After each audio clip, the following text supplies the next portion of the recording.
you know, I only child down, I couldn't see the view more, was he mumbo? Right. What did he say? Said edge is edge, He only chopped him down because he couldn't see the view no more, was he mumbo? What did he say? He said an edge is an edge. He only chopped it down because it spoilt his view. What's Reaper moaning about? Having trouble understanding English without subtitles? You're not alone. If you want to understand and speak in a natural, smooth, flowing style, knowing the basics to connected speech is key. We know that English speakers speak really fast. They tend to blend words together, often dropping or changing sounds. Learning these patterns will help you better understand native speakers and improve your own fluency and speed. Stick around and don't forget to download the worksheet below. It's packed with activities and audio clips to help you practice. Gotcha. There are 5 types of connected speech: Catenation, Intrusion, Elision, Assimilation, and Geminates. But rather than flooding you with examples, I've taken a little learning approach of some basic concepts so that you start playing with these sounds. Connected speech is all about practice, so take notes and remember, the more you experiment, the more natural it'll feel. Bear in mind that English has a lot of accents and dialects, so a person from Texas wouldn't pronounce the same thing as a person with a Scottish accent. But we'll cover the most common patterns you'll hear across accents. Next week, we'll explore the differences between American and British English, so stay tuned. Catenation or linking happens when the last consonant sound of a word gets attached to the first vowel sound in the beginning of the next word. Think of it as a bridge between sounds. It happens a lot with phrasal verbs like get up, clean up, watch out, come over. This prevents you from sounding robotic. Now let's listen to some clips. Another boy expecting a woman to clean up his mistakes. Repeat after them. Another boy expecting a woman to clean up his mistakes. Because there are a lot of things. Because there are a lot of things.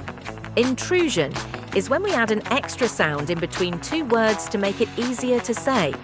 The most common sounds are J, W, or R. Words ended in E, or what I like to call smiley vowels, are joined by a J sound.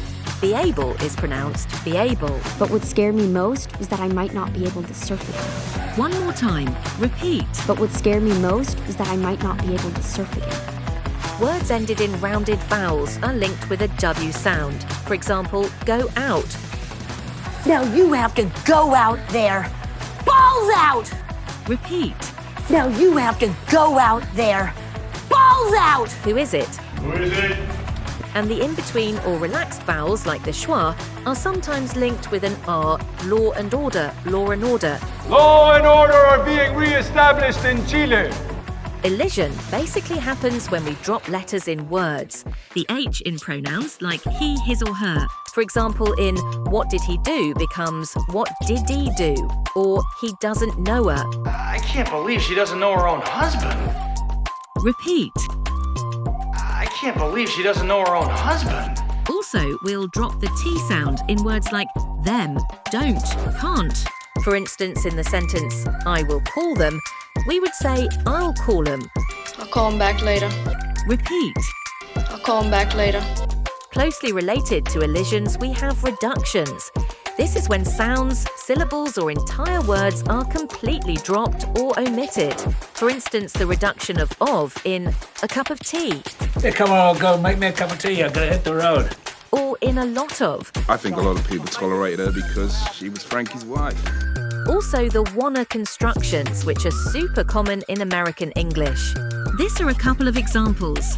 Download the worksheet if you want to have the full list. I gotta go. Good luck. Just give me a minute to figure things out. Give me a minute, I said. Assimilation is used to join sounds together to make a new sound. The most common ones are T and Y become a Ch sound. For instance, got you becomes gotcha, or nice to meet you, nice to meet ya. You must be Simon, and that would make you Joe. Nice to meet you. I heard all about you from your mom on the train. Try to repeat the sentence. You must be Simon, and that would make you Joe. Nice to meet you. Something very similar happens with the D and Y, for example in Did you? For Christ's sake, fella, did you have to do it? And finally, geminates are twin sounds that merge together. For example, cheap price. One P disappears when we pronounce it. Same with big girl, or think of Beyoncé's song. Remember, practice is key. I have received.